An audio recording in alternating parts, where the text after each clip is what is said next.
Welcome, welcome back. Day 5. So wonderful that everyone is able to be here and create this feeling of momentum together, which has huge power. So yesterday's story equally is powerful and profound. We have a copy of the story in the G Drive if you want to review it by reading through in your own time. Also to review a subject that was brought up in the second day about the intellect. So we'll share a short video. In this spiritual model, we see the physical world as a drama stage. The soul is the actor, and the body is like a mask. There is natural freedom from expectations in a story.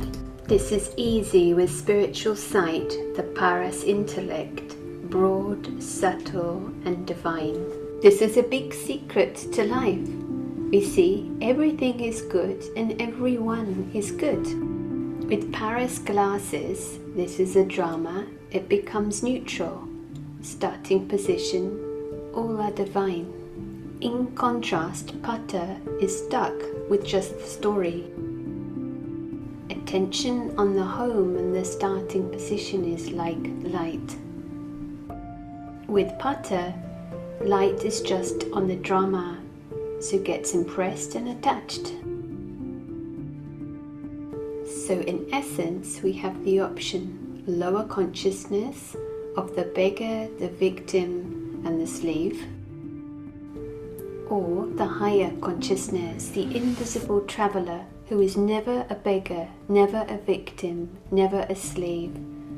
That paras spiritual sight helps with this. The invisible traveler comes to the physical world with the feeling to give.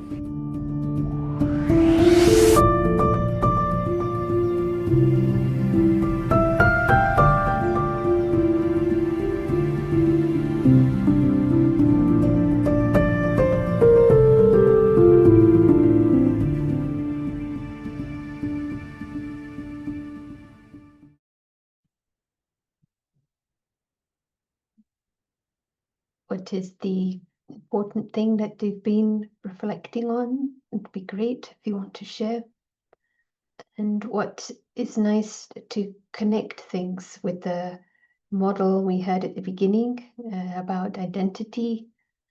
Then we looked at the image of a box and the mindsets of security and insecurity, and then the world as stage, and how this maps on to the psychodrama.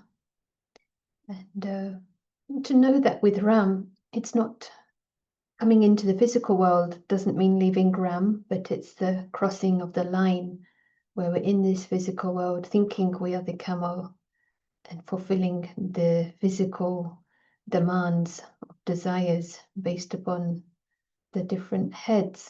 So it's nice to see how they all connect and how it's supporting the essence to come into that true I. So welcome to Prashant, and handing over to you.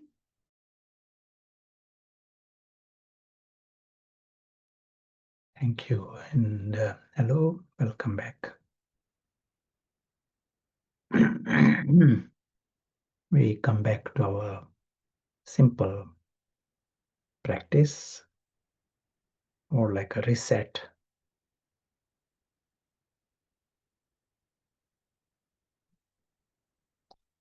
In our practice, we first use the best sight, best intellect.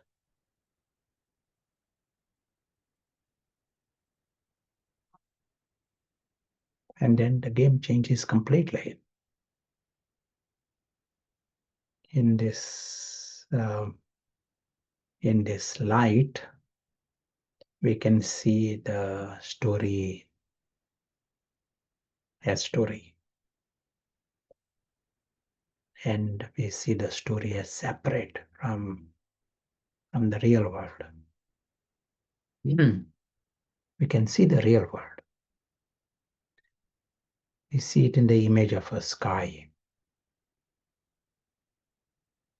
And here is the world where there are real beings, true families here.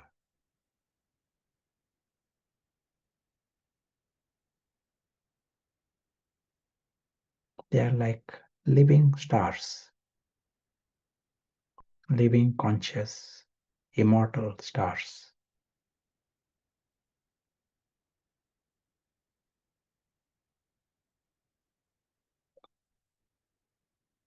With the best sight, we are able to see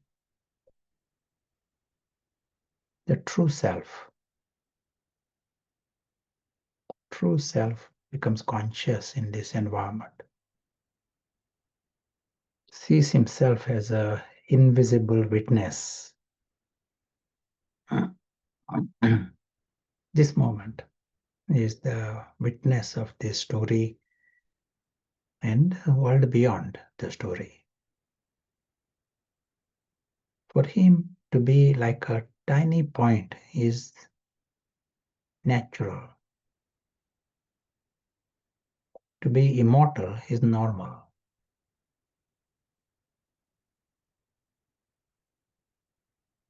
To belong to that sky is normal.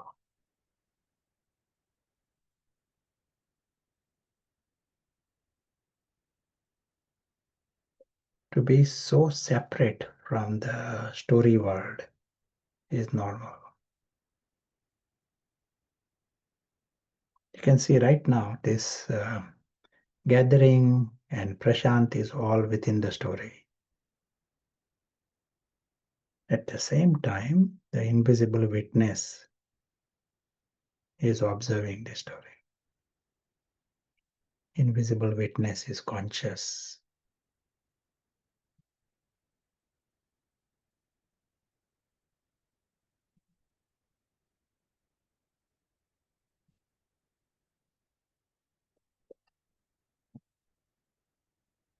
Thank you.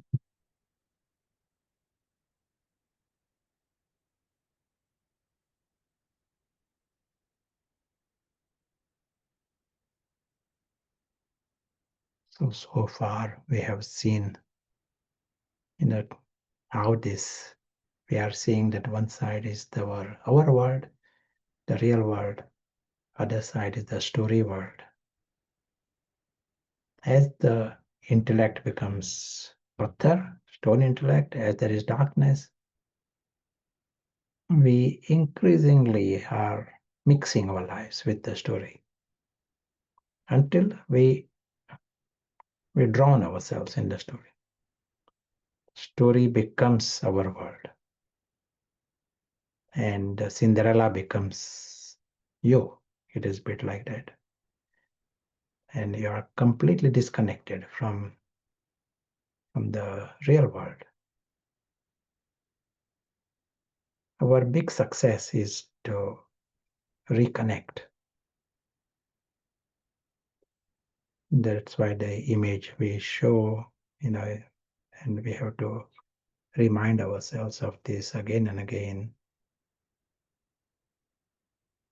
Image of our home. It is so important for us. For the one who understands this game, this is not just academic knowledge. For him, this is like oxygen. It is like the revival. He is waking up to discover himself. We need that environment of the sky to wake up.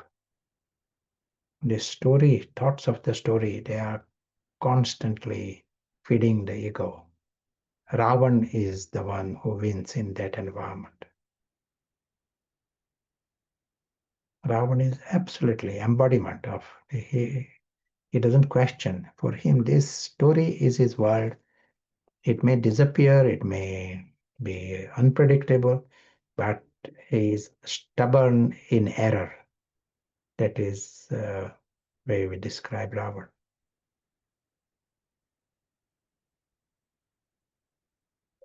invisible prince is the invisible soul. He knows he's very lucky because his world is world of perfection, world of immortality, world beyond harm, world of the family. And in this environment, what remains is joy, contentment, love. Everyone is harmless, everyone is egoless, viceless, naturally, because they are away from the story. All the ego and vices and sorrow is proportionate to how much you are trapped in the story.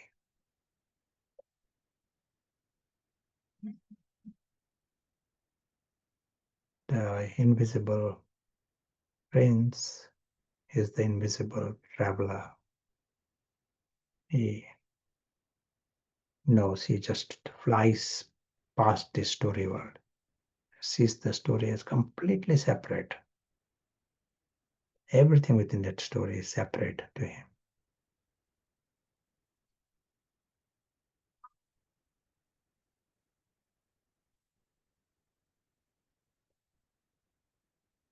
Any questions or comments connected with the subjects we covered so far?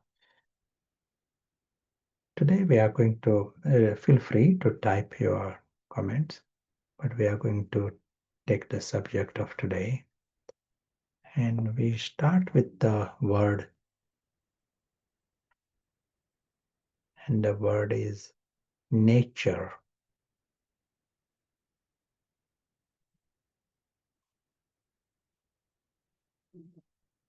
This word, there is no clear definition in science, but some of the science magazines, main magazines, they are titled nature, and everyone knows what nature means, but that is the way we are. But we know our world around, the laws within it,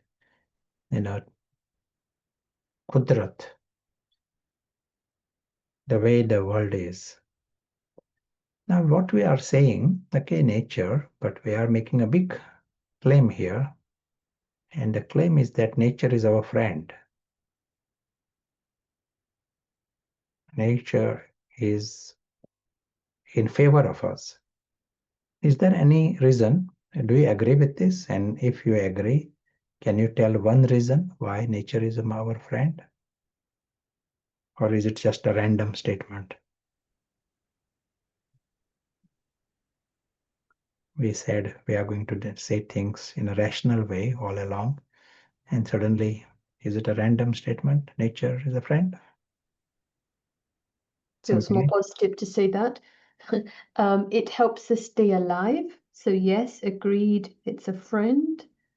But the question is why? Yeah, it sustains life itself.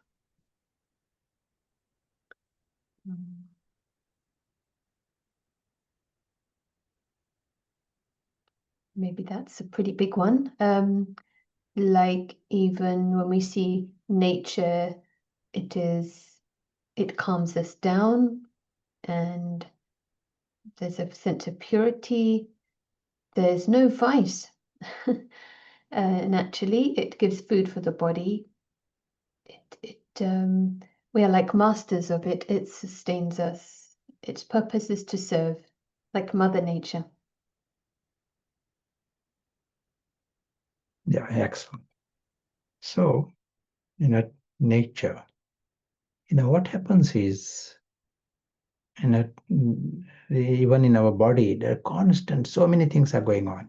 They get fixed, the various organs, and it is not fixed because of your wonderful medications. Nature is fixing it. If you cut your finger, within seconds, and not second, milliseconds, mechanism starts to heal it. Very complex mechanisms, but they start. at the skin, but same thing is happening in our body constantly. We are alive because of nature. So nature is my friend, nature is your friend, nature is friend of plants, nature is friend of animals. You invent bacteria, and now the bacteria, nature is helping bacteria to develop enzymes to digest antibiotics. So nature is friend of bacteria also. So this is the way it is happening. I mean, such a wonderful nature, very, very friendly nature. So we don't argue against it. Nature is our friend. We totally accept this. In such a friendly nature, there is pain. So how can friend give you pain? And the only reason there is pain in our life is to give us a message. Pain wouldn't exist if I'm not putting my life in danger. For example, you are touching a knife, there will be pain. You are touching fire, there will be pain. When we are using our free will, humans and animals, we have got free will, and we can use our free will to harm ourselves. And that is a problem. Otherwise, if it was just mechanical, everything would have been okay. So when there is a free will, that has to be balanced with pain. So pain, warns us not to go in that direction, and I avoid the danger. So different kinds of pain exist in the world just to keep us in the straight line. So sometimes there is wrong posture gives us pain. Sometimes sharp objects, dangerous objects that give us pain. Then sometimes our lifestyle gives us pain, and that is this pain comes in the form of headaches and backaches and joint pains. They all have a message that no pain comes random fashion. There is always a reason behind pain. And okay, then there is something called emotional pain. Why is there emotional pain?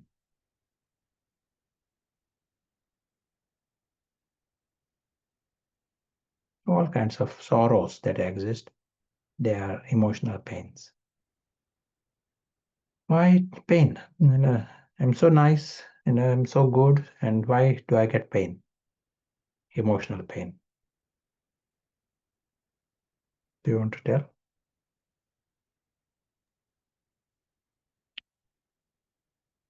Maybe need to be more nice.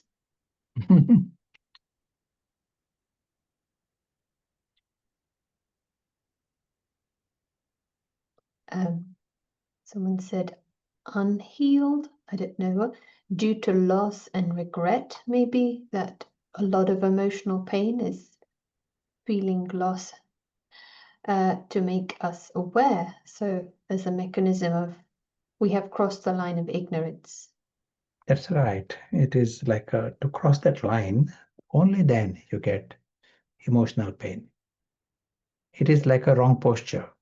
We said if I am sitting in a wrong posture, there will be pain. So to cross the line is the wrong posture. Just to remind ourselves, what is that crossing the line? We said that world is a foreign world. It is not our world. That box, we are guests in that world. You remain a guest. You don't own one atom there. Then you are a honorable guest and there is no pain. You start claiming things there. You have forgotten this is the foreign world. They are creating attachments and you create, desires and demands. All of that means you have crossed the line. then from the first second you will get pain. We gave the example of the boy who has a toy in front of him and he is crying. It is like that with us. From the first second, you create attachment and you feel you are going to lose it. So there is sorrow. Stay behind the line is no sorrow. To come in the physical world is not a sin, but to cross that line is a sin. And as a result, there is a pain. Now, today we are going to see another kind of pain. Do you want to tell? One more kind of pain. We saw here pain that comes from touching sharp objects, pain of postures, then physical illness. All kinds of illnesses come, not just headache and backache, different kinds of illnesses. What are they? And they are there to give us a signal. What happens? I'll give you some example. One lady, she said, if I eat a certain fruit, she says, maybe that fruit is not good for me because if I eat even a small portion, my stomach is not happy for a few seconds. Then I eat something else and then I'm okay. And maybe it is not good for me. Now, this is a very sensible observation. And nature tells you something is not right for you straight away. Just you put in the mouth, nature tells you. Then you add other things, you confuse your system, and then you don't get a message. So nature first gives you a simple signal, you ignore it, nature will give a bigger pain. And bigger pain may take the form of some bigger illness. And then you go to the doctor gives you wonderful medications, that pain disappears. But you are still in a wrong posture. You still continue to do wrong things. Lifestyle doesn't change. What I mean is doctors are not trying to see what is the cause of your problem, and you didn't observe it either. So the pain continues, and then nature will give a bigger pain, bigger message. And so all illnesses are because of this. You are not listening to nature. It is a good thing to trust that first signal you get, to trust more, to develop your ability to listen to nature, listen to the messages that come to you. And we have to trust and promote this. Otherwise, Western world, you just block it. You rely more on your ChatGPT than your heart. Here we are heartwalas. I don't know what it means. I think we're all relying on ChatGPT too much, but it's a good idea to tune into our inner, Yes. inner intelligence. So there is physical pain, illnesses and pain, emotional pain. Still one more kind of pain. What is that? One more kind of pain. There's still more. Yeah. Okay.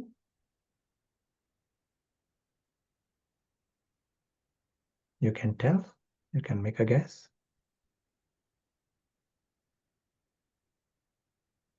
This one more kind of pain we are talking about is pain of misfortunes. And this is what we are going to discuss today. Misfortune and fortune, where it is coming from. So here we are going to see, we create different kinds of attachments. Once you cross the line, then chaos starts. This physical world is a nice gift for us, but it is a foreign world, and a nice experience. But be sensible, It's a bit like you go to a theme park, but be sensible. There are some rules there. You can't just spoil things.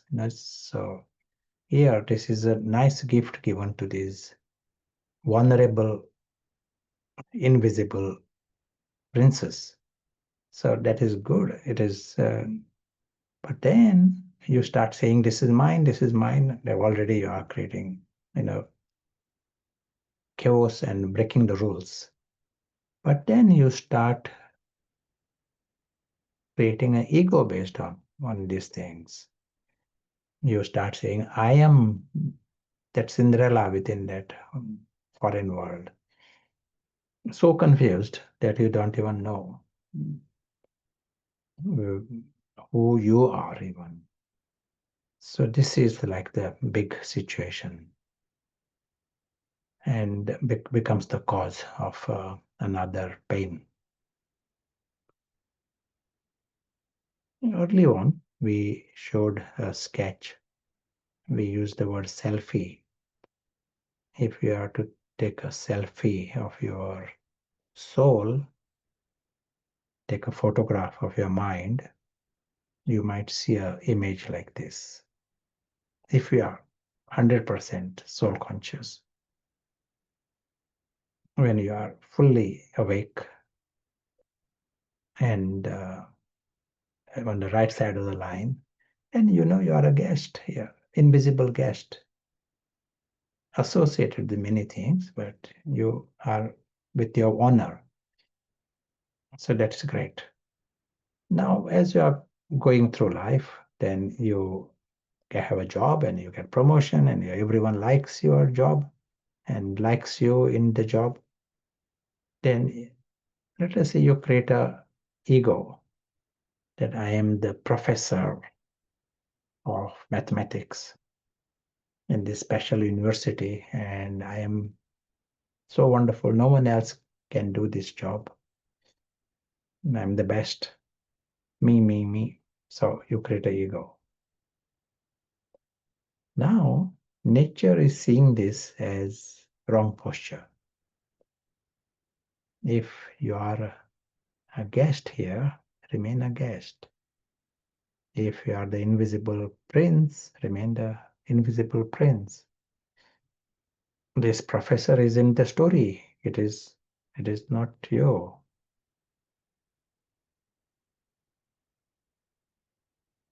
One time in Cambridge, one gathering, so we were giving this example. Someone identifies as a professor, blah, blah, blah. So we were sort of joking about it. And one person raised his hand. He says, "But I'm professor. How can I not be professor?" So we said to him, "Okay, that was a time you were a baby. And that was the time you were a student. So you were there, but professor was not there. And next year you might be prime minister." So it appeared he understood, so we went further. After another 10 minutes, he raised his hand and he said, "Everyone knows I'm professor." Now that is very relevant to that he said. Everyone knows I'm professor. Crowd can never be wrong. Everyone sees you in a certain way. You feel, of course, that is me. That is the way. Somehow the intellect cannot handle or cannot grasp the obvious. Even though he hears the example that he was a student at one time and that professor is a temporary job, but stone intellect is so locked into it that it becomes me, that job becomes me. And even us, we are talking here, we need to question, if that identity is still going on. As long as stone intellect is allowed to rule, that patthar intellect, those identities will come. So here is a identity based on a professor. Now we said nature doesn't take it kindly. Nature wants to remove it. If it is your grandmother, you do something wrong, grandmother will tell you, "Darling, don't do this, change this." Nature cannot do that to you. Nature comes with pain. Nature has got just one option: to teach you through pain. And so there is this pain mechanism that takes birth same second when you create wrong posture. But here, this pain mechanism is shown in the form of the bubble. It may not act this first second. Nature also has patience, but it will act. And when it acts, its job is to remove that false identity.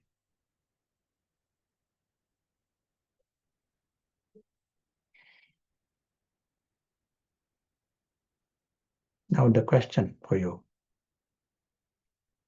what kind of pain will remove the ego? We said, if I touch a knife, I will get pain, it protects me.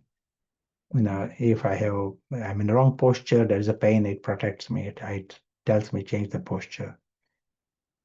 Ego, I create an ego based on the job. What kind of pain will remove that ego?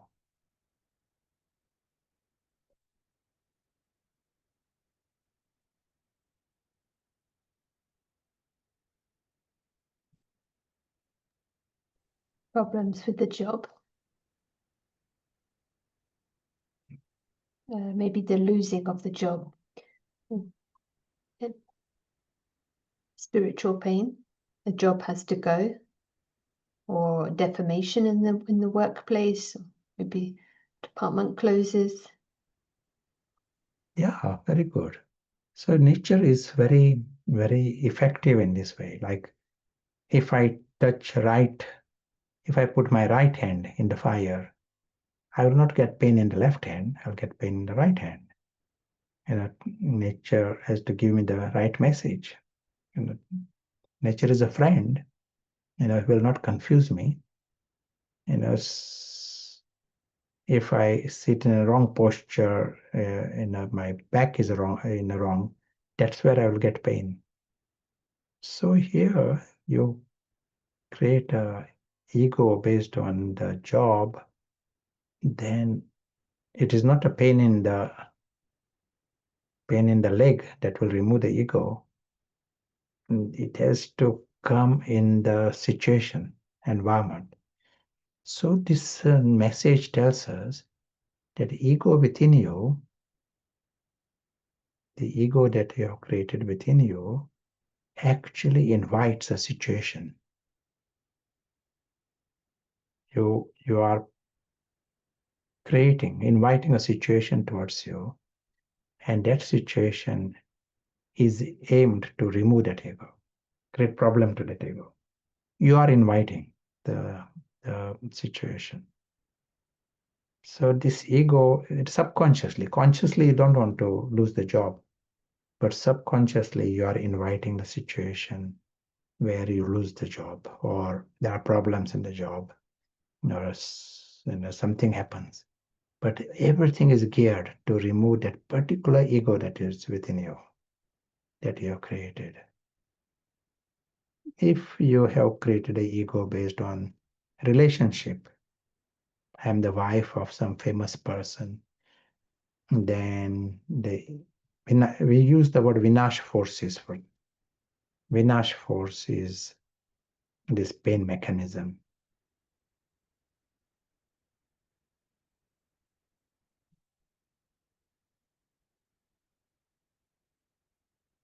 Vinash means destruction. So these are forces of destruction. So destruction of the ego, that's all. But it is so fierce, it may destroy many other things in the process. But it is so determined to remove that ego.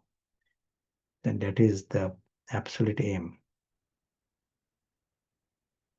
So the ego based upon being the wife of some famous person, it will create problem to that famous person also, or to that fame also, or to the relationship. But bottom line, it's a pain, and that ego is removed. I got one very good example. I will tell you that example. Ego based upon wealth. And this is a story of one lady. She tells the story. She tells it in first person, means I heard it myself. And what she tells, when she was a student in Cambridge, and as a student, she found that there was lots of, someone had written a will, she suddenly gets wealth. We are talking about millions. This is 40 years ago. So she suddenly is a rich lady, with houses and business and property, land, all of this she gets in it, and so she is already very, you know, she's still a student, and she appoints someone to look after all this business, and he does a good job, and the millions are increasing, so everything going well. In her words, she said she created the ego based on all this success. So this ego was getting bigger. And life went very well for many years. And then after some years, there were some problems in the business, and problems increased. She's working with the banks and problems increased. Suddenly there was bankruptcy. Just like suddenly policies change, European Union, all these things come. Some businesses suddenly go into loss. So she said they're bankrupt, and there were 8 banks involved, and they all came in straight away, and everything that she had went to the receivers. Means it went to on auction. And she says she had one small flat before this inheritance in London. And these banks were competing to get that flat from her. And she's struggling about, she is in great sorrow. If you lose everything like this, there is a sorrow, and the body was suffering also as a result. And so she's in self-pity. But 2 things she says. She was embarrassed to talk about her failure, and she pretends as if everything is going well. She was borrowing money to to keep her style, because she's seen as rich, and so she has to put up that show. So that was going on. And this was during this life is going on. And so she says, and this went on for some time, and banks are still trying to get her flat, on auction. One day, she was in the balcony looking down on the street, and she saw one homeless lady sitting on opposite on the pavement. And seeing that scene, she gets a thought, if I receive another letter from these banks, I'll give them the key, and I will join that homeless lady. She calls that moment of ego death. She says she died to that ego, that moment. And what happens?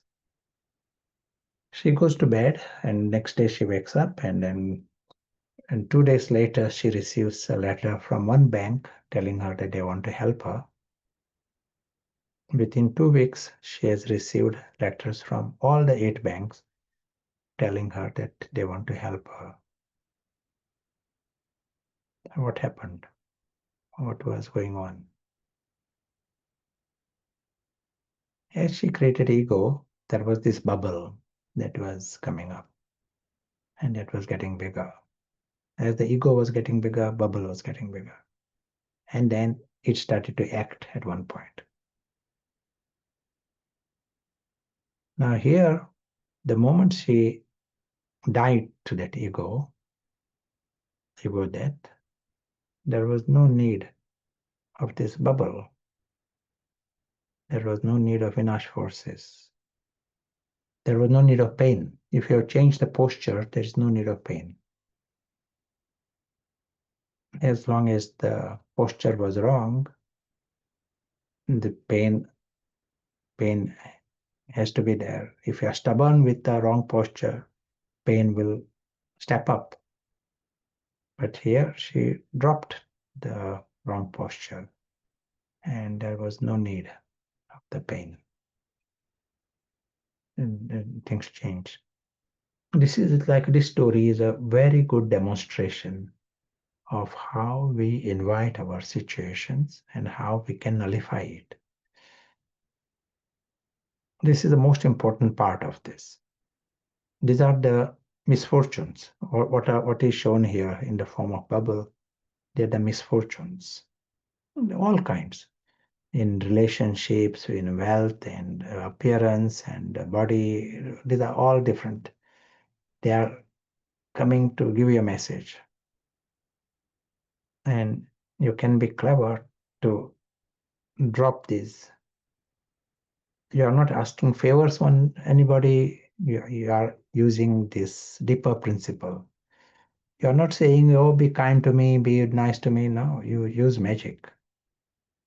Use the sense to see which ego is there inside you. What is the message? The situation that is coming, what is the message? And then remove it. Find a method to die to the ego. And that's what you want to do anyway. We understand ego means the Ravan's heads. It is Ravan is the one who is inviting all these misfortunes. So you want to remove the Ravan's heads. Then the sooner you remove, better it is, because you are removing pain. We all learn, everyone learns. The question is, are we learning through pain or through wisdom? That is the question.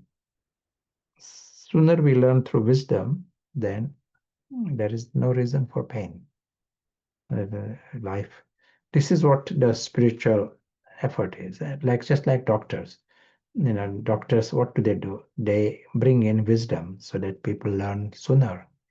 Otherwise, they might learn, but they will, it might take years. But if someone experienced can help you learn sooner. So here you are understanding a profound principle. No one likes pain. No one likes misfortunes.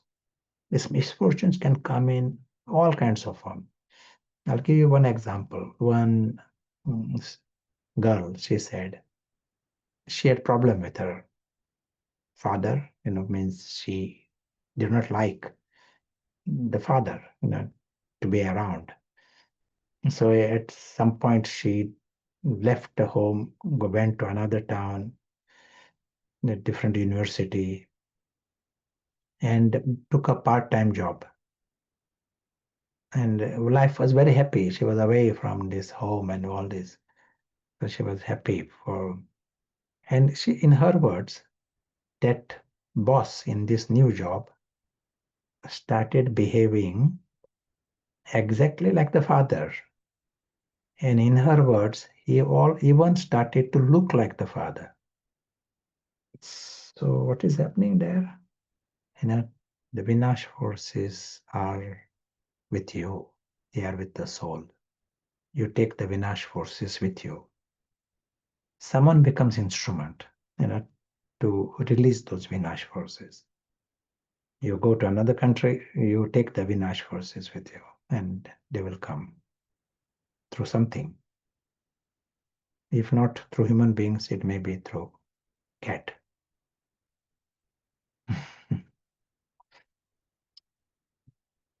or or a pigeon.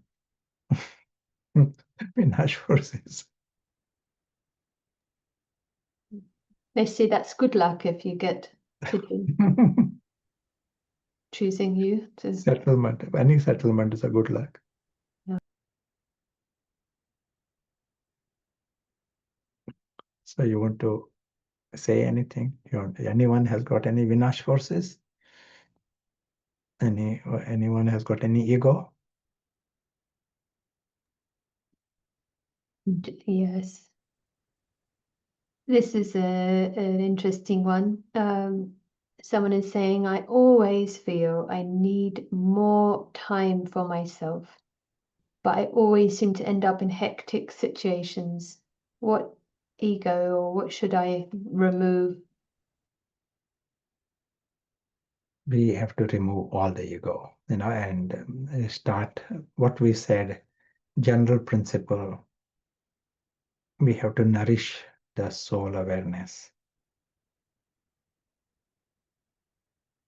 If we see our present situation, remember the sketch we showed one time, all these different I, and in the midst of all these, there is the true I.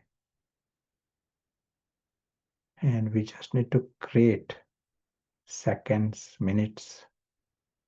This is what the emphasis is. As you are growing in this, you are removing all the ego, all this Ravan's department. You are reducing it. So that is a success. But then you also can be clever to spot certain things, and this has to go. And this is like a little fun, but our life is to nourish soul consciousness and remove the Ravan's presence.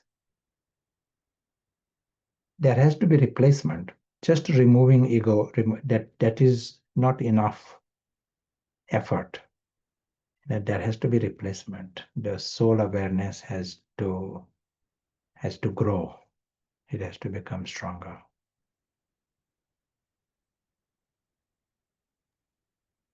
Nice, isn't it? It's almost the very definition of yoga is to not just tolerate the wrong posture, or it is like bring the right posture and replace it with something.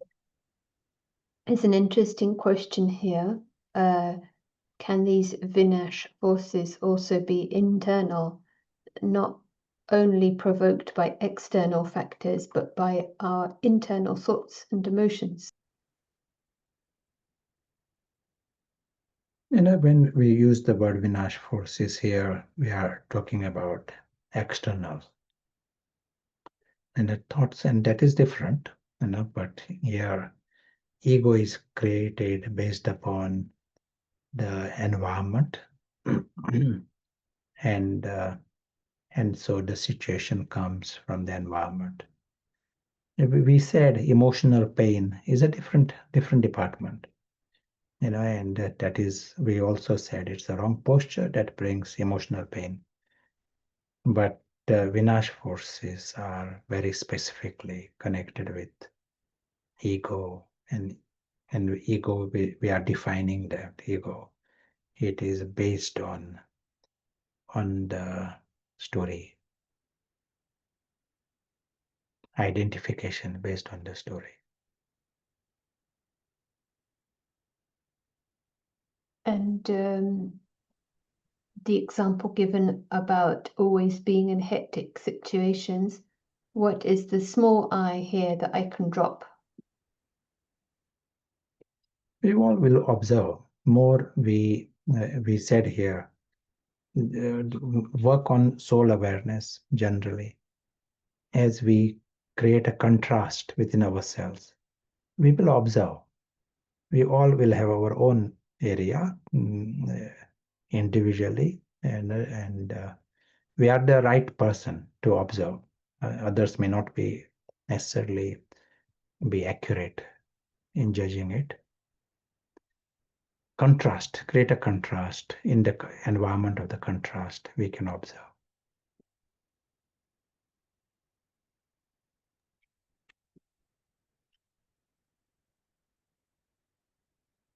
Do you think we don't really stop learning from pain, but it's not really a misery, it's more like a signal?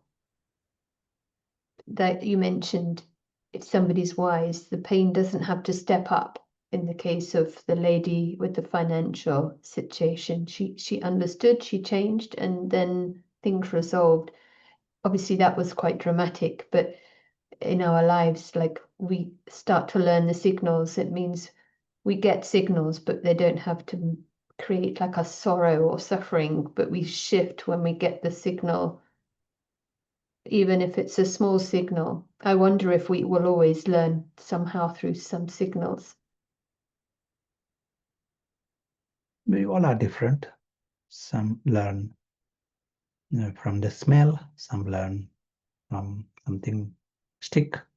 We all learn at different levels. But yes, if you learn with the first signal, that is intelligence. Can you be soul conscious and also acquire wealth at the same time? Of course. And drama is a drama. In drama, you may be playing a part of a king, and the wealth is coming, and he has to use the wealth, he has to keep the wealth. And that is a part in the story. And if he is sensible, he will not cross the line and think that this is my wealth, I am the king. He will understand this is just a part, and he is so different to it. And things can come, things can go. He knows about it, and he knows his life being separate. So if that awareness is there, he is very, very clever. In English, there is a saying, pride comes before the fall. And it is so accurate, because say there is a king, and there is at present someone is the president of some country, and if he creates the pride, then fall will come very quickly. If he is a king but doesn't create a pride, he has a spiritual foundation, knows his self-respect from beyond the role, then there is no need of the defamation, and there's no need that he can continue as a king for a long time. The fall will not come. Only if the pride comes, the fall will come. And same thing applies to every situation. You may be having wealth, but no attachment. Then he can be wealthy forever. If there can be, all kinds of situations.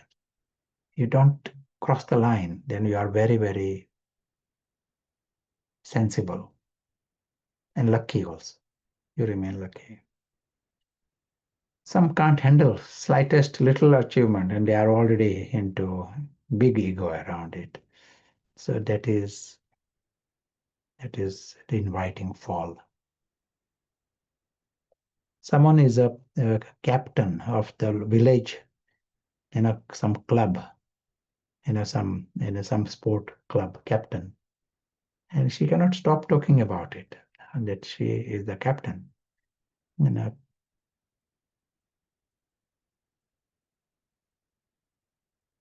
So all of this, it shows your capacity to handle success.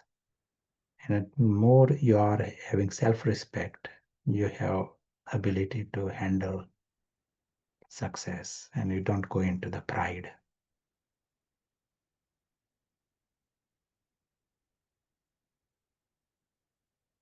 Feels like Monopoly. Yeah. Physical world, like the Monopoly game. You don't get intense about it, if you're clear.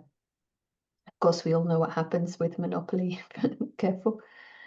Someone is asking how to learn from betrayal. It is like a painful Vinash force. Sure. Now, we said on the very first day, this box comes with 3 labels. What is the one label? Unpredictable. The nature of this world is unpredictable. With best intentions, the behaviors just is no one can tell what they are going to do even tomorrow. Such is the nature of that box. It is unpredictable to us, unpredictable to others also, everyone. And so when it is unpredictable, you are prepared for the unexpected. Anything is possible. Nothing shocks you, nothing disturbs you, nothing bothers you. Your world is alokik, beyond, unearthly world. That is your world. There is no betrayal there. So here, anything is possible. You know beforehand. But because you are on above the line, you are seeing it, but it doesn't bother you. Then betrayal is one thing. There can be anything. There are wars and there are violence. All this is going on in the world. So you are aware of that is the way the script is. The highest thing we can do is not be slave to that box, not be dependent.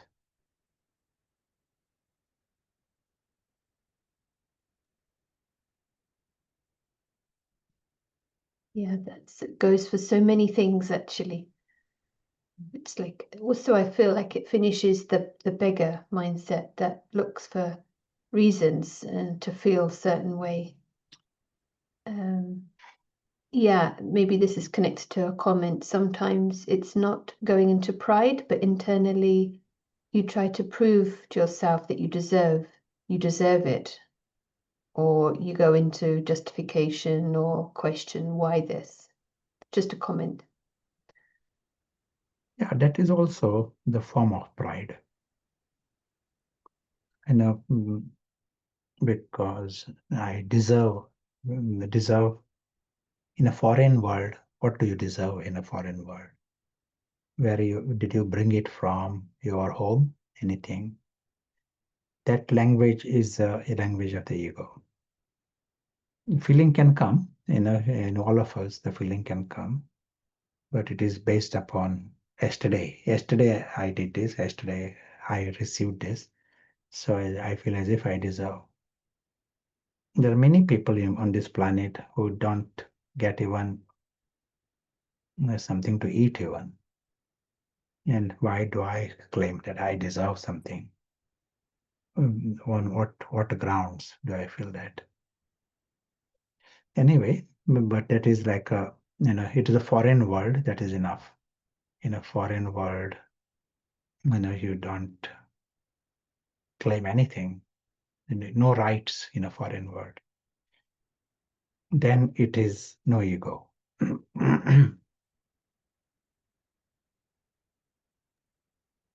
It's clear. Thank you. No other questions right now. Every experience appears like a gift. When you are dropping all these,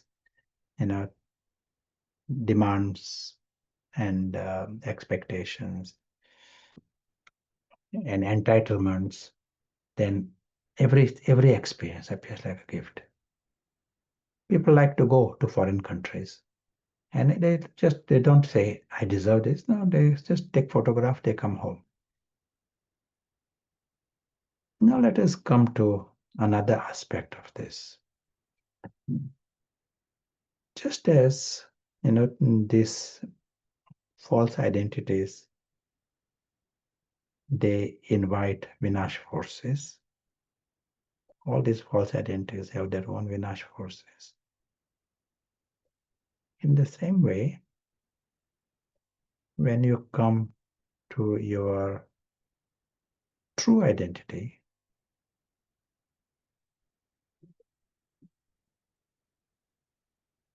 this invites its own forces, and these are positive forces. We call these forces of honor. Vinash is pain, and these are forces of honor. Nature is your friend.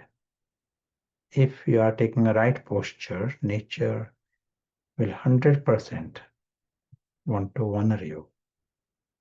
Will bring the best to you. So when you are in a wrong posture, the misfortunes come in different ways, and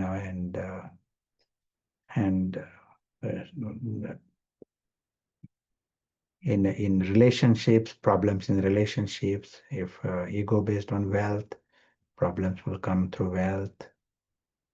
Ego based on body appearance, and then problems will come there. In one life, other life, Vinash forces go with us from one life to the other life, and they influence the next birth also. So the law of karma, we are understanding it in this language. The bottom line is Vinash forces are not there to punish you.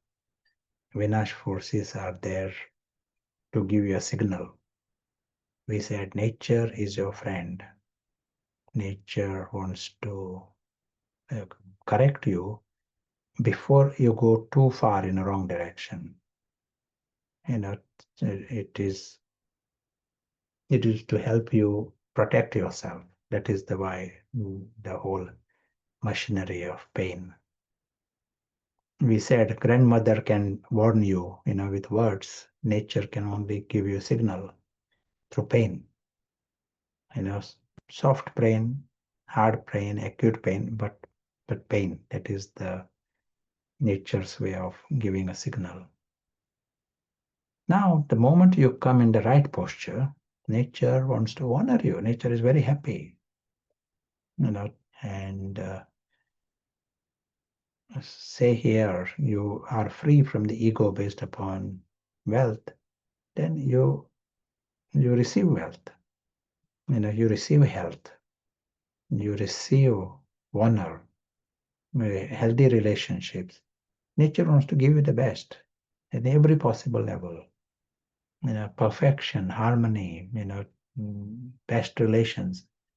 Everything is based upon the inner factors. What you are receiving on the outer level, it is a drama, it is a story, totally agreed.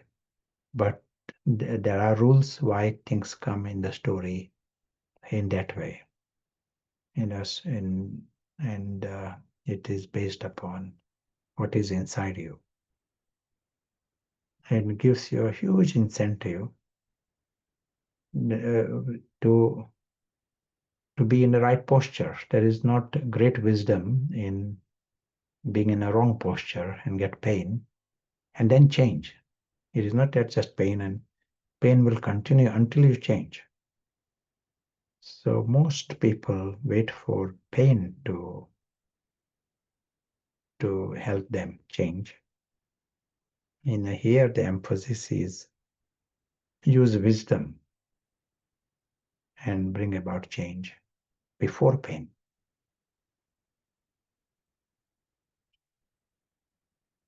Whatever transformation that is brought about at a deeper level, that goes with you from today to tomorrow. And this goes with you from one life to the other life.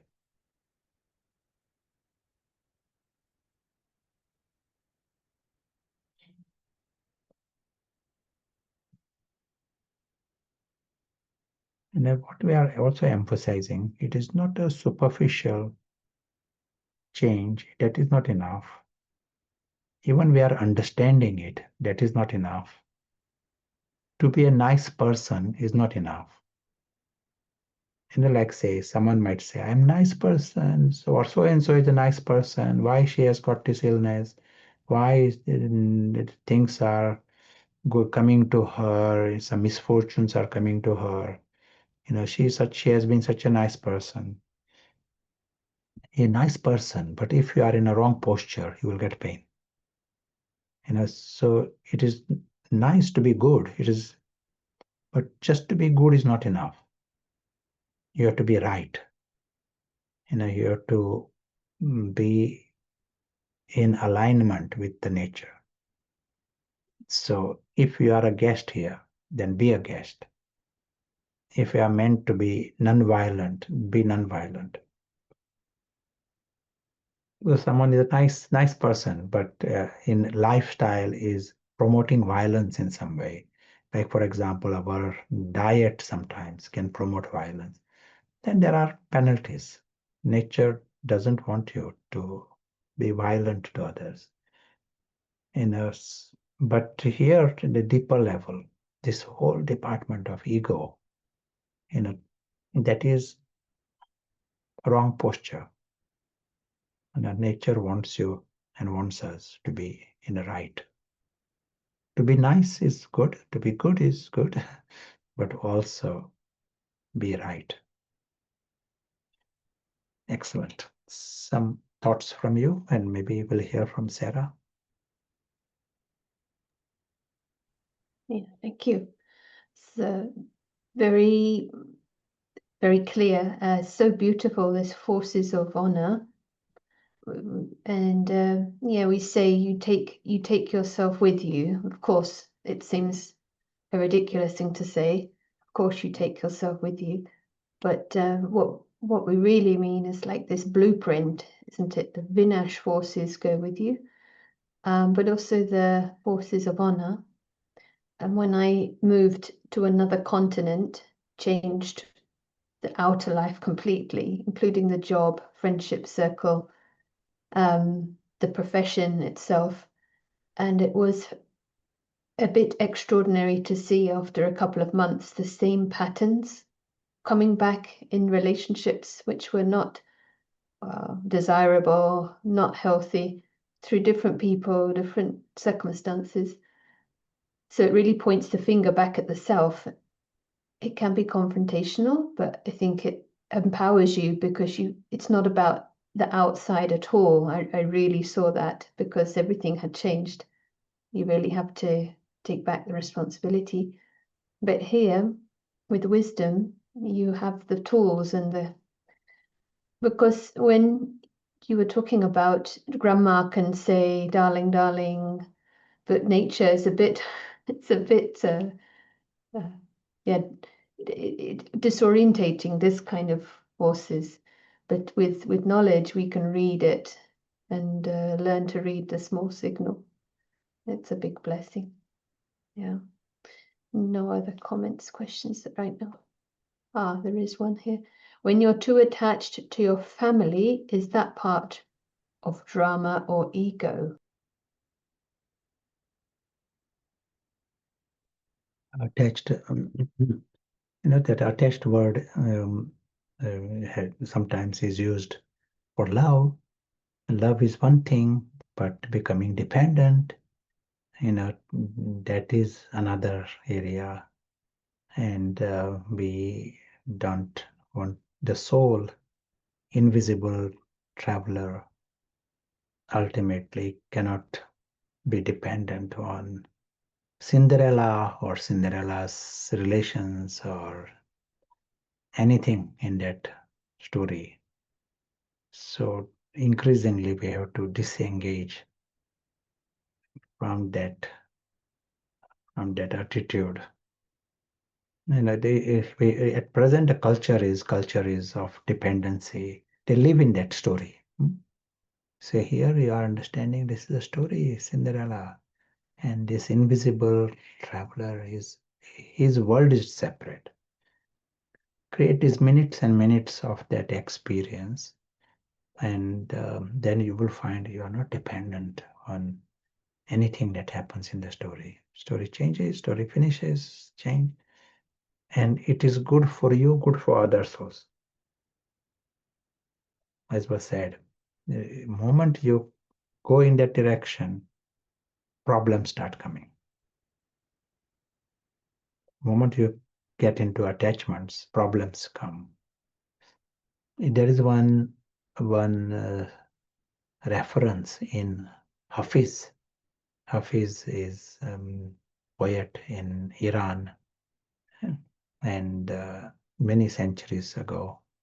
And his one poem: "You run after the shadow runs away. You walk towards the sun, shadow runs after you." So you run after the shadow. You want wealth. I want money. I want money. I want someone to love me. I want. Then shadow runs away. You go towards the sun. One who is soul conscious. He is not running after anything. He is quite happy with his world and eternal truth and that world of perfection. He is very happy with that. But then, as we see here, the shadow runs after you. The wealth also comes in the drama, and king also comes, and people also come, and song also starts. You don't want any of this, but such is the law. You are not running after the shadow runs after you. But that is a better option than shadow running away from you.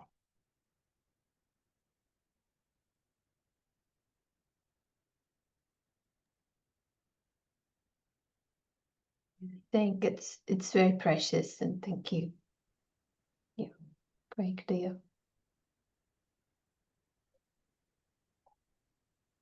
If you want to take break and rooms. Yeah, this is one of those subjects where there's a very, very relevant. The discussion for rooms could be about what message of pain have you experienced and how would you interpret them, and how can we change the posture quickly and be serious about it before pain comes. Are you happy with that? Yeah, nice. It's a subject perhaps we could create a few moments to reflect on. I'll put the question on the screen and the technology will work. I'll put the question. It's not letting me, but and have a few moments to reflect on it before we have the rooms. Thank you.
Opening up, and we'll meet you back in just over 10 minutes. And what goes in the room stays in the room, so do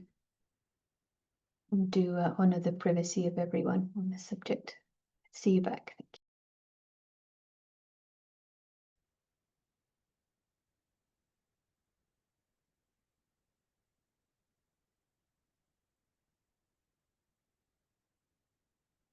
Welcome back.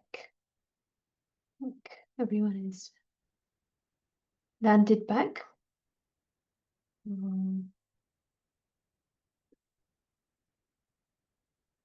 Great few moments of this calm, cool mind, which is connected to the bigger picture.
Thank you. I think everyone has such a lot to share about this. Of course, if you want to highlight anything in the chat, it's always very helpful. And I was struck as well by, the medicine that we take to null the pain. Of course, we take it sometimes, but not to lose the message. And pain avoidance comes in many ways, not just physical, but mental. And we live in an age of distraction where we can manage to avoid things through media, technology. But when you've got a method, then it can address it at the root. It's like beyond words to have answers, which perhaps before it was just elusive and confusing. And yeah, it's such a powerful thing. So I'm really appreciating this revision. And also seeing it as a gift, like the identity, something scratches the ego, it's also helpful. So nature is a friend, beautiful premise. So we are welcome back. Let's hear Vishant, if he's ready. Hi.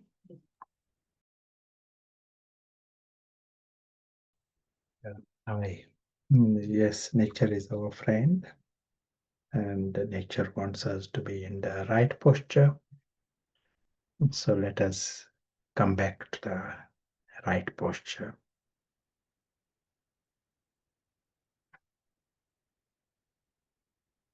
And the right posture is possible if the invisible witness is conscious. And if he uses the best intellect, then it is possible.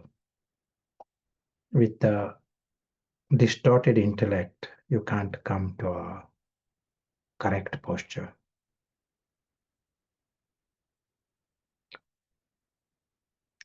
So with this, like a glasses, we use the right glasses. And with these right glasses, we can clearly see the story as completely separate. Whole thing. Story is separate. Within that story is Prashant. And within that story is everything that happened today, this gathering. That is the story. It is 100% separate from the invisible witness.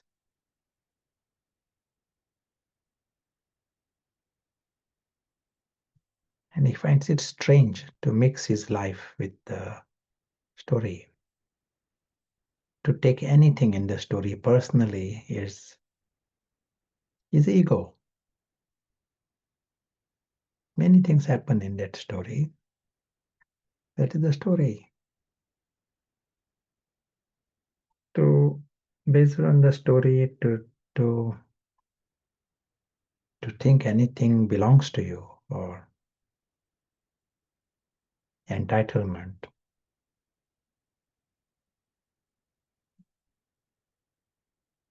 or some desperations connected with the story. All these are different signs of confusion.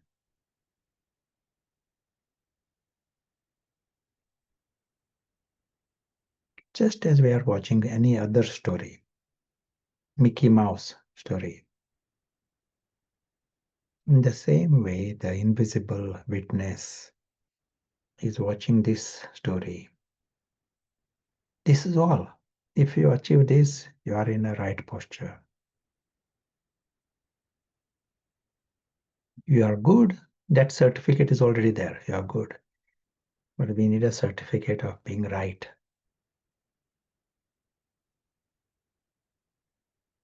And certificate of being right is where there is no mixture. You're not mixing your life.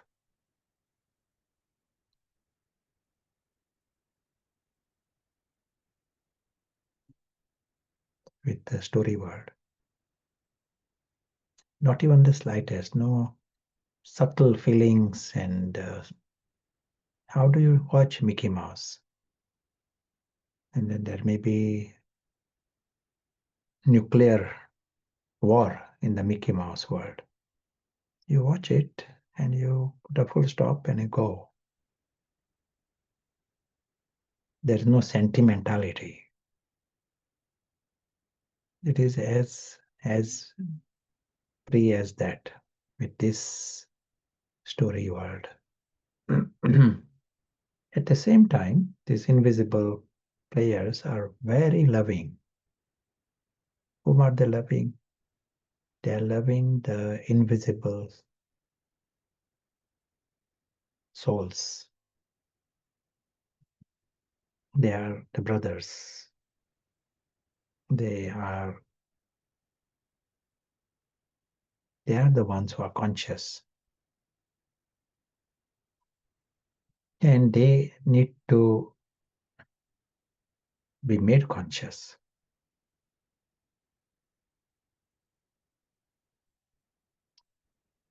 They need to be freed from that story. So there is attention required here. It is not just academic love and sing a song and go. There is a need.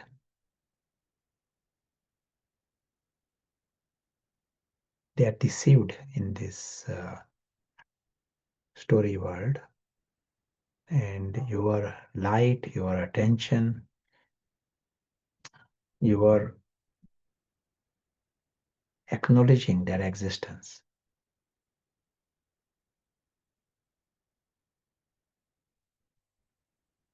That itself is a big help in their process of awakening. Invisible witness knows he is very lucky because of his world, not because of the story. The story is going to end. That is a deception to think you are lucky because of the story. But he knows he is lucky because of the world, eternal world beyond. He knows everyone is lucky. They all are lucky. Sooner or later they will find out how lucky they are and why they are lucky.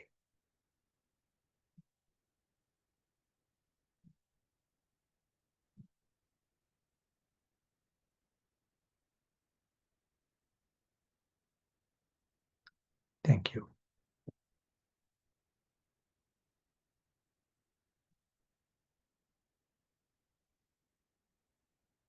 So we'll be very happy to hear any thoughts from you. Yes, a couple of questions. Firstly, what do you mean by self-respect? I don't know when it came up, but Yeah, sure. if anyone say scolds you, and if we just keep calm, is it self-respect, or should we not attempt to prove that we are right? Or is soul consciousness itself self-respect, which is staying in our original qualities? Yeah, self. If there is a true self that is conscious, then only it is self-respect. Until then, it is the ego is trying to assert, ego is trying to have respect in that story world. And that is not, we don't call it self-respect. So the situations may come in the drama, in the all kinds of interactions, various things happen. But one with self-respect, he is not reacting because he has a deeper sense of who he is, his worth, his value. He knows his greatness. That is from beyond. Silently he knows of his, that how lucky he is and worthy. He knows his worthiness. So what does that, sorry, please continue. Just one aspect. And in the story, maybe sometimes you need to say something, maybe sometimes you don't need to say anything. It's not a big problem. Like say you are dealing with some children, and children may make some jokes, children do all kinds of things. You understand where they are at. You are not going there to prove to them who you are. You just manage the situation and get out of the mess. That is what happens. Yeah, we have to manage the situation for their own good. Even children, you are managing it so that they remain safe, or they learn something because of that. But to protect ego is not your priority. Sometimes you feel it is good that ego gets a little bit of a bitter medicine. That is good. All of that is possible if that higher self-respect is very emerged.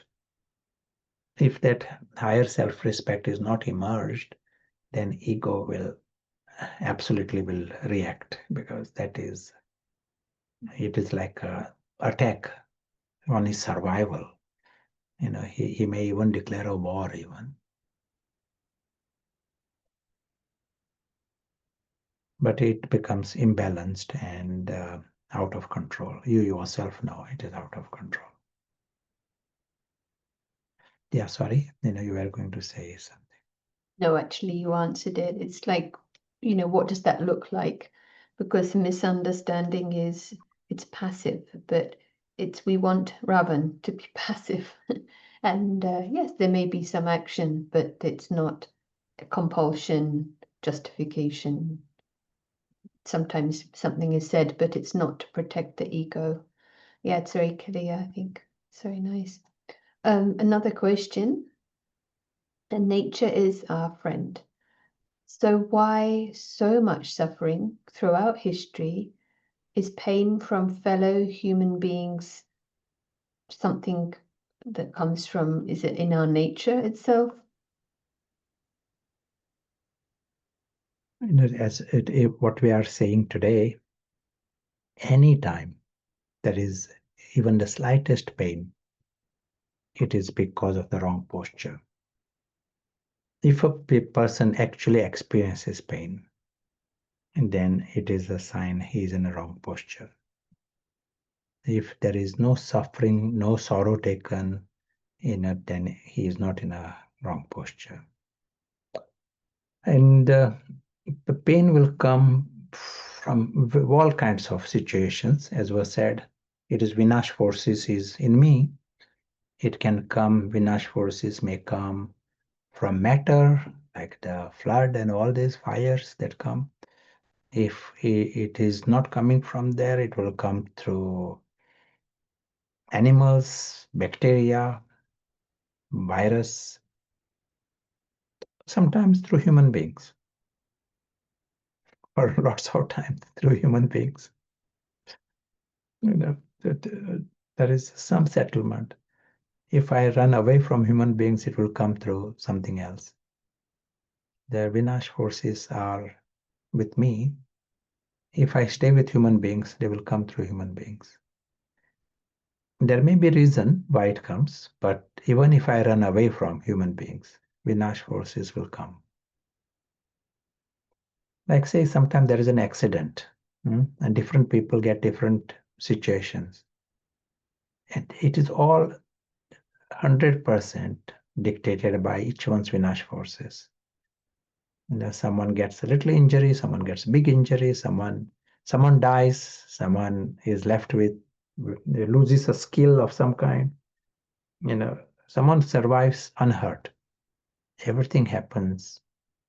Nothing happens outside of the blueprint. Vinash forces shows the blueprint, what is there. Based on that is the outer situation.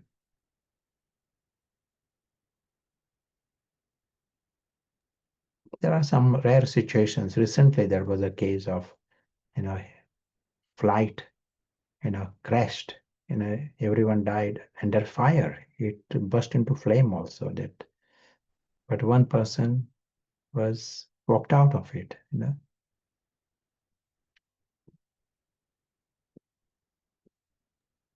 It feels like with this law of karma, it's not no one deserves, but we're all in the same boat. It's like whether it's today or tomorrow.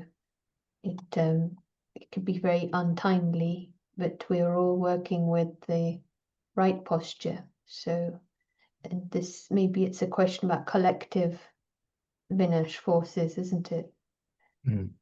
Yeah, I don't know if this is helping. Maybe you can clarify in the chat, but there aren't any other questions right now. I'll tell one observation by one professor here by name Anthony Giddens. If you look in this name, this Giddens, those who are from sociology background, you will be familiar with this name because his books are read all over the world in undergraduate and graduate level. Sociology professor, Cambridge. And he says, if you see history of Europe of the last 500 years, you see an interesting pattern. And what is the pattern? He uses the exact number, 50 years. But let us say around 50 years. There is a destruction, he uses the word.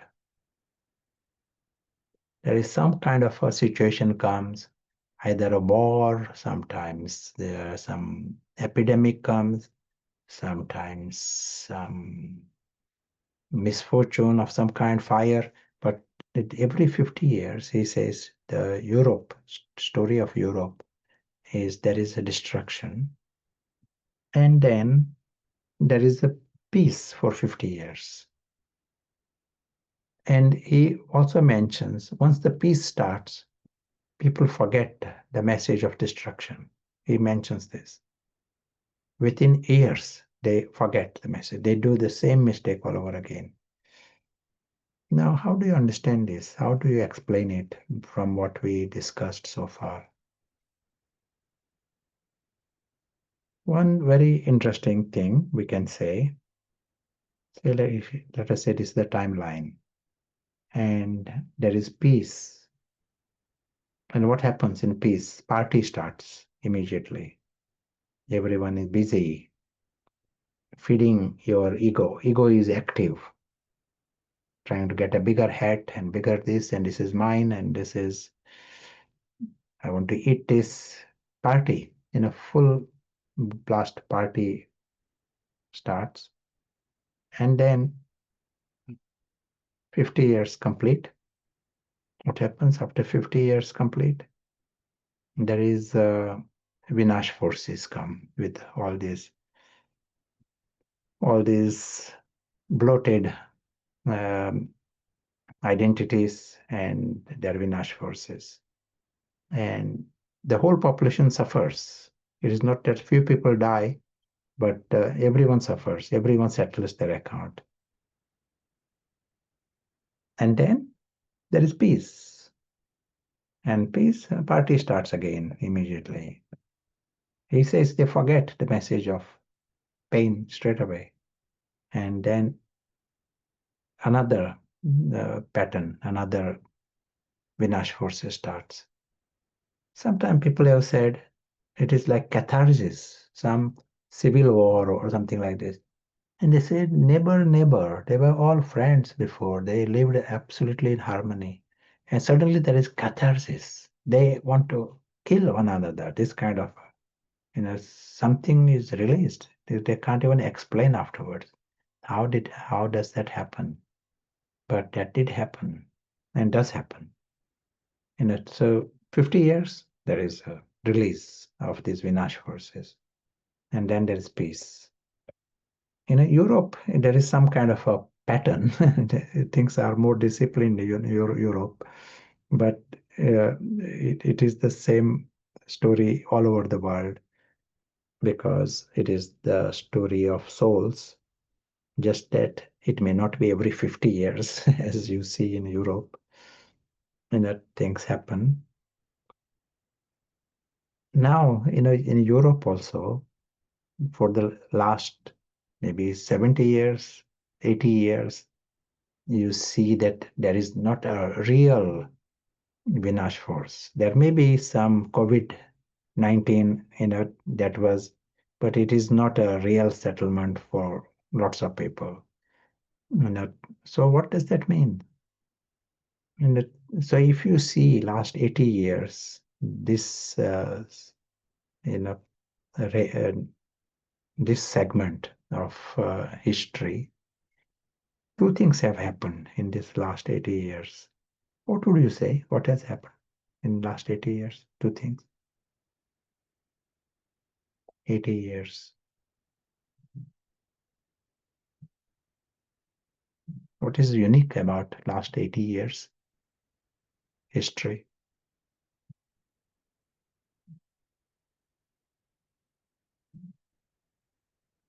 Especially Europe and most countries. Someone is saying there have been wars, but maybe not that affect individuals. Maybe more party. Yeah, last 80 years, the big dominant feature is science, technology, prosperity.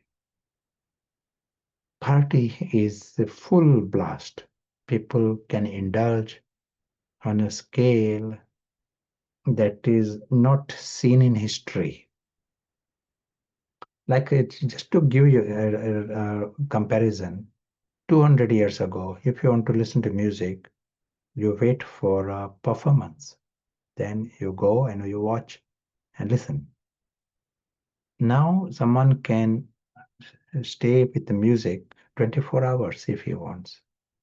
Just gives you an idea how science has made things available in every village, every corner, the options of indulgence at every level, the freedom and uh,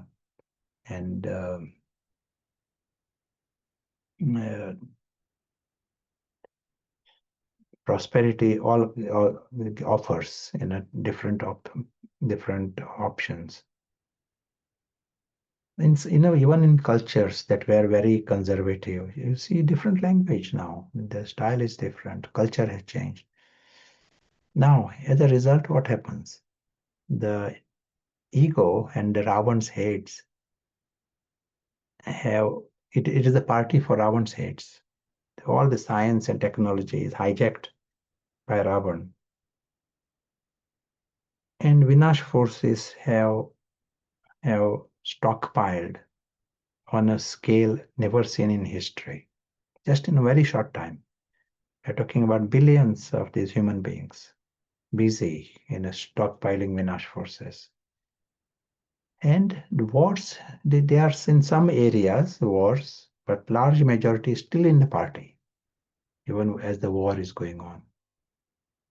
Even countries where there is a war going on, if you speak to them, they will say party is going on, at the same time. Some people are affected, but others are still in the party.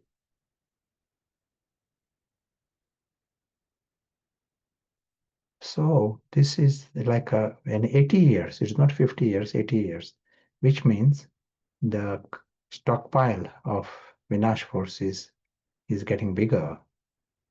And it is not a good news. The volcano is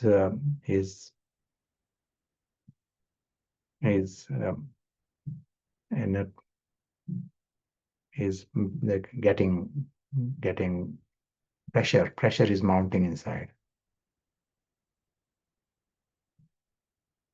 And it also means it will create a huge global international crisis sooner or later. Blueprint tells you that there is a crisis in the near future. The only other option we have is remove these Vinash forces through wisdom. And this is where our parties, and your parties, those who have understood this, we have to act first on ourselves, and then we have to help the world, others, become free from these Vinash forces.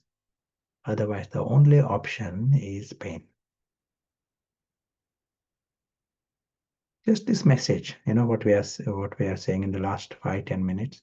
This message has to reach the world. Actually, this world is going in that direction. In the stockpile of Vinash forces have already happened. It will be released sooner or later. They are not going to just stay there. Vinash forces are released, and we have the option to take steps, maybe at a limited level, maybe at least for yourselves even, to remove the Vinash forces and make effort to remove them for others. The reason says, and the knowledge also says, some will remove the Vinash forces, some will not. So both will happen. Some will settle through wisdom, but some will be determined to say they are not going to change, and the pain will have to come still. So reason says both will happen.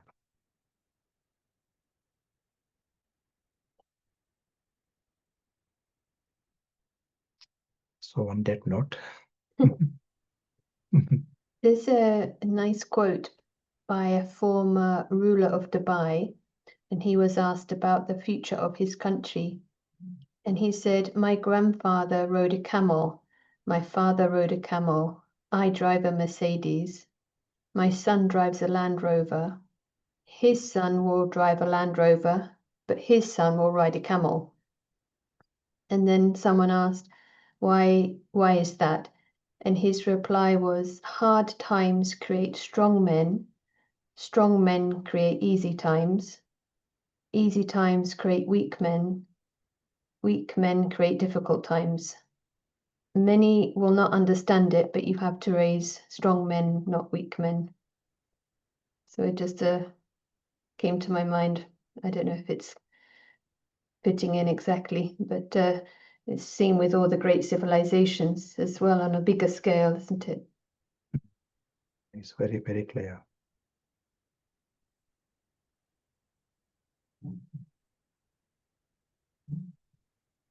So any notional homework or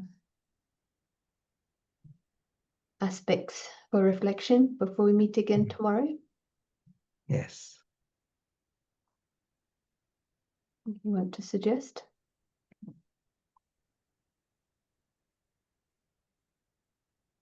And the most important thing for us is getting the right posture. That is the message.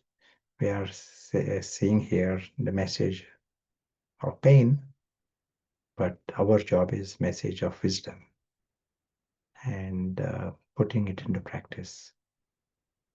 That is the homework, to experiment with it. Being serious, one is the academic understanding of it, but when you are serious, you are observing different identities in you and you want to be free from it. Sincerely want to remove all these attachments and dangling in that story world. You want to be out of it. Then you are progressing. Yeah, it makes me realize the wisdom of raising the bar. So the more we experience that perspective of invisible traveler, the guest, that security, we don't want to settle into that low grade stress. That is not that's not a quality of life. So we're raising the game rather than settling for, what the ordinary insecurities. So that's a positive spiral to get into. No, yeah, focus on the highest. Yeah, thank you. It's enjoy the positive spiral and learning through wisdom, and we'll meet again tomorrow. Thank you.